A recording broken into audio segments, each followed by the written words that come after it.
चंद्रपुर में जिनके नेतृत्व में 6 साल पहले दारूबंदी की गई थी, या यूं कहे कि जो दारूबंदी की शिल्पकार थी, ऐसे एडवोकेट परोमिता गोस्वामी का पार्थजर समाचार ने एक्सक्लूसिव इंटरव्यू लिया। एडवोकेट गोस्वामी ने कहा, क्या अब दारू शुरू होने से क्राइम रेट 0 हो जाएगा? आइए देखते हैं और क्या कहा एडवोकेट परोमिता गोस्वामी ने। के फायदे और नुकसान क्या क्या हो सकते हैं? देखिए, दारूबंदी का जो निर्णय है वो ये कोई चंद्रपुर में पहली बार दारूबंदी हुई है ऐसा नहीं है। इसके पहले गढ़चिरौली में हुई है, वर्धा में उसके भी पहले हुई है। तो चंद्रपुर में जब दारूबंदी हुई उसके पहले देवतड़े समिति गठित की गई थी। उस समय से हम ये मांग कर रहे हैं कि दारूबंदी के साथ साथ उसकी इम्प्लीमेंटेशन यानी उसकी जो अमल है उस पर भी ध्यान दी जाए। और देवतड़े कमेटी के रिपोर्ट में ये सारी बातें, अमल बजावनी की जो बातें हैं, इम्प्लीमेंटेशन की बातें हैं, वो थी।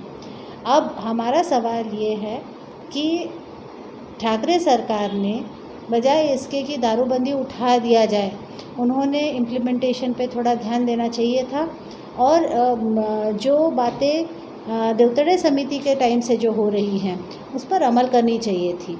तो अभी क्या है कि अगर अभी आप पूछेंगे कि इसके फ़ायदे क्या हैं, नुकसान क्या है, तो किस चीज़ के फ़ायदे और किसका नुकसान? क्योंकि जो दारूबंदी जो थी वो तो अभी उठा दी गई है, तो अभी क्या मतलब अब किस चीज़ का नुकसान और फायदा का हम बात कर सकते हैं? मंत्रिमंडल में ये कहा गया कि जो मुख्य रीजन बताया गया दारूबंदी उठाने का, वो ये बताया गया कि चंद्रपुर में दारूबंदी होने की वजह से गुनहगारी बढ़ी, छोटे बच्चे लोग दारू तस्करी में आ गए, इस वजह से इसे उठाया गया। तो इस बारे में तो गुनहगारी महाराष्ट्र में कौन से जिले में नहीं है? सवाल मेरा ये है, क्या बम्बई में गुनहगारी नहीं है? क्या पुणे में गुनहगारी नहीं है? कौन सा ऐसा ज़िला है जो कि बिल्कुल गुनहगारी से मुक्त है? नागपुर में तो गुनहगारी इतनी ज़्यादा है कि आपको मालूम ही है, दिन दहाड़े सब हो रहा है। तो इसका दारू से क्या लेना देना, मेरा ये कहना है। दूसरी बात है कि बच्चे गुनहगार अगर आ रहे हैं तो अगर आप किसी निर्णय का अमल बजावनी ही नहीं करेंगे, उसको इम्प्लीमेंट ही नहीं करेंगे, तब उसके दुष्परिणाम आपको देखने को मिलेंगे। तो सरकार ने अगर इम्प्लीमेंट ही नहीं किया तो उसके बाद में गुनहगारी बढ़ गई, ये हो गया, बच्चे आ गए, ऐसा हो गया, महिलाएं आ गई, वो फिर आप अपने जो अपयश हैं, जो सरकार के और प्रशासन के जो फेलियर्स हैं, जो अपयश हैं, उसके आप पूरी लिस्ट बता रहे हो। तो ये तो ऐसा हो गया ना कि बच्चा फेल हो गया तो अब स्कूल ही बंद कर दो। एक अंतिम प्रश्न, चंद्रपुर को औद्योगिक जिला माना जाता है और जो लेबर क्लास है, कहा जाता है कि वो दारू के बगैर काम नहीं कर सकता, और यहाँ पे आने वाले जो लोग थे, अगर वो किसी कंपनी के मैनेजर हो या पर्यटक हो, जैसा ताड़ोबा भी है, तो पर्यटन पे भी और सारे उद्योगों पे इसका असर पड़ रहा था, इस वजह से भी ये चालू किया गया। इस बारे में आप क्या कहेंगे? देखिए, पर्यटन के बारे में तो नेशनल टूरिज़्म पॉलिसी है, महाराष्ट्र की टूरिज़्म पॉलिसी है कि भाई कोई भी राष्ट्रीय उद्यान में, कोई भी हेरिटेज साइट पे आप दारू नहीं बेच सकते, नहीं पी सकते। और इवन दारूबंदी के पहले भी, जब दारू यहाँ शुरू थी उस वक्त भी ताड़ोबा में रिसोर्ट्स थे, लेकिन एक भी रिसोर्ट को लाइसेंस नहीं था, क्योंकि महाराष्ट्र की ये पॉलिसी है। चाहे वो गढ़ किले हो, चाहे अभी आपको मालूम है छत्रपति शिवाजी महाराज के किले के वहाँ पे जब दारू के बॉटल वगैरह मिले तो शिवसेना ने कितना बड़ा आंदोलन किया, और वो सही किया, हम उनके साथ हैं कि जो हमारे महाराष्ट्र के जो स्पॉट्स हैं, टूरिस्ट स्पॉट्स हैं, तो वो लोगों ने एंजॉय करना चाहिए। अगर वो ताड़ोबा में आ रहे हैं तो वाघ देखने आ रहे हैं कि दारू पीने आ रहे हैं, क्या करने आ रहे हैं? अगर वो कोई किले में जा रहे हैं, कोई मंदिर में जा रहे हैं, कहीं भी जो अपने स्पॉट्स हैं वहाँ अगर वो जा रहे हैं टूरिस्ट स्पॉट्स में, तो वो एंजॉय करने जा रहे हैं, बच्चों को दिखाने जा रहे हैं, कुछ सीखने जा रहे हैं, या वहाँ पे शराब पी के और धिंगाने करने जा रहे हैं। उद्योग का जो नुकसान हो रहा था वो पिछले 6 साल में नहीं, तो उद्योग का नुकसान कहाँ नहीं हो रहा है? अभी लॉकडाउन में तो पूरे भारत, पूरे दुनिया में उद्योग का नुकसान हो गया। तो लॉकडाउन क्यों किया फिर? अगर उद्योग को बढ़ाते रहना है तो लॉकडाउन क्यों किया? यानी कि कुछ चीज़ें ऐसी है कि अगर उद्योग को अगर नुकसान भी हो रहा है, नहीं हो रहा, वो नहीं देखा जाता है कि जो चीज़ें आरोग्य के लिए हानिकारक है वो आप नहीं करोगे, ये अपेक्षित है सरकार से। अगर उद्योग को ही इतना बढ़ाना है तो लॉकडाउन ही नहीं करना चाहिए था फिर सरकार ने। पर ऐसा हम कह सकते हैं क्या? नहीं कह सकते हैं। तो इसलिए मेरा ये कहना, और अभी ये महामारी में जागतिक आरोग्य संगठन बार बार रिपोर्ट्स निकाल रही है, कह रही है सिर्फ महाराष्ट्र या चंद्रपुर के लिए नहीं, पूरे दुनिया के लिए कह रही है कि शराब पे और सारे जो अब्यूजिव सब्सटेंसेस हैं उस पर कंट्रोल करो।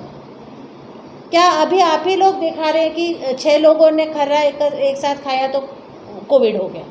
तो आप सोचिए कि जहाँ पर हर एक अब्यूजिव सब्सटेंस के ऊपर कंट्रोल लाने की बात हो रही है, वहाँ पर तो और ध्यान से मंत्रिमंडल ने दारूबंदी को इम्प्लीमेंट करना चाहिए था। ये तो मौका था ना इम्प्लीमेंट करने का। तो जितने आंदोलन करके आपने इतनी बड़ी सफलता हासिल की थी, आज ये दारूबंदी उठ जाने से आप उसका विरोध करें, तो क्या आगे भी आपके आंदोलन चलेंगे या लाइन ऑफ एक्शन आपका क्या होगा? देखिए, मैंने ये कोई मेरा व्यक्तिगत ये नहीं है कि भाई मैंने आंदोलन किया, ऐसा कुछ नहीं है। महिलाओं का आंदोलन था, महिलाओं की मांगनी थी, लोग साथ में थे। अगर महिलाओं ने फिर से आंदोलन किया तो फिर से हम साथ देंगे, उसमें कोई ये नहीं है हमारा। लेकिन ये कहना गलत है कि भाई ये कोई मेरा पर्सनल नहीं, तो ऐसे लोगों को लगता है अच्छा इसका कुछ पर्सनल, ये ऐसा पर्सनल नहीं है। आंदोलन ये सामाजिक है। कुछ चीज़ें जो अगर समाज में ऐसे महिलाओं को लग रहा है कि भाई ये गलत हो रहा है, तो फिर उसको एक आवाज़ देने का काम हमने किया और आगे भी हम करते रहेंगे। लेकिन मेरा सवाल ये है कि अभी महामारी है, अगर अभी हमने मोर्चा निकाला तो आप ही लोग कहोगे भाई सुपर स्प्रेडर कर दिया इसने, इसकी वजह से मोर्चा निकाला इसलिए और कोरोना बढ़ गया है। तो अभी महामारी में ऐसी परिस्थिति है कि गांव-गांव में अभी परेशानियां हैं। बहुत सारे गांव में तो लोग बीमार हैं, महिलाएं बीमार हैं। अब हम रास्ते पे आ नहीं सकते, लॉकडाउन शुरू है।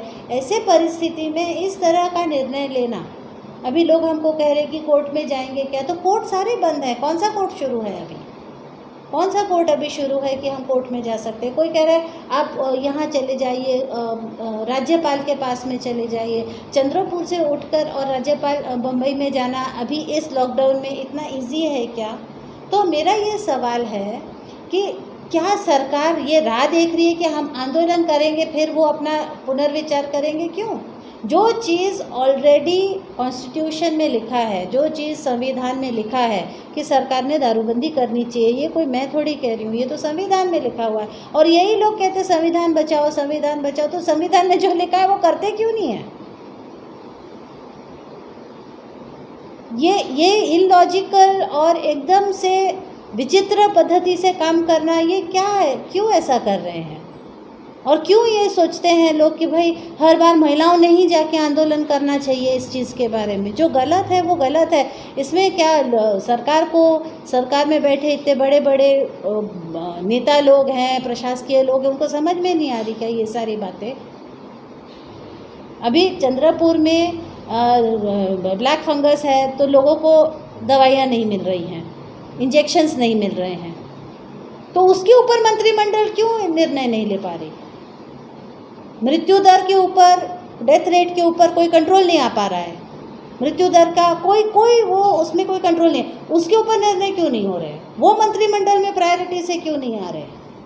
ये शराबबंदी को उठाना ये इतना बड़ा इशू है क्या कि ये अगर उठ गया तो सभी मतलब सुजलाम सुफलाम हो जाएगा, वो सभी को नौकरियां मिल जाएंगी और क्राइम रेट 0 हो जाएगा और सभी लोग सुखी संपन्न हो, ऐसा है क्या? तो आप आखिर में विधायक साहब को, सांसद साहब को, हमारे पालक मंत्री को और मुख्यमंत्री साहब को क्या अपील करना चाहिए? नहीं, देखिए ये कोई पालक मंत्री वगैरह का नहीं है, ये मुख्यमंत्री, ये ठाकरे सरकार का निर्णय है, ये मंत्रिमंडल का निर्णय है।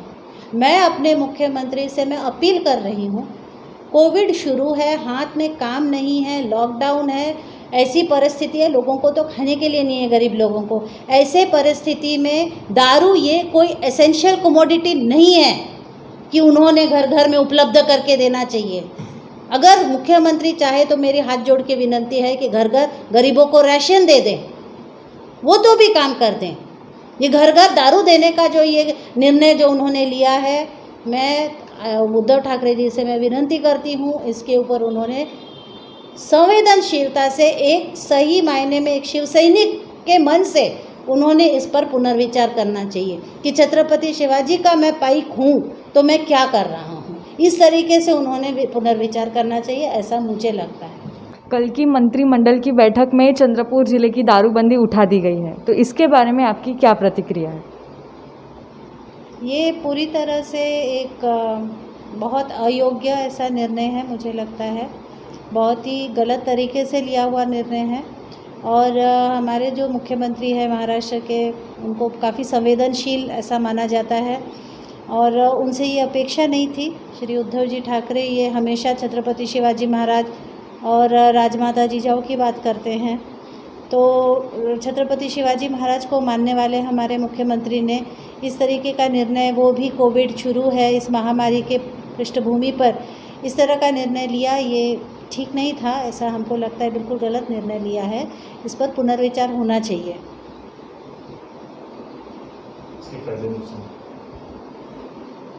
इसके फायदे नुकसान क्या क्या हो सकते हैं?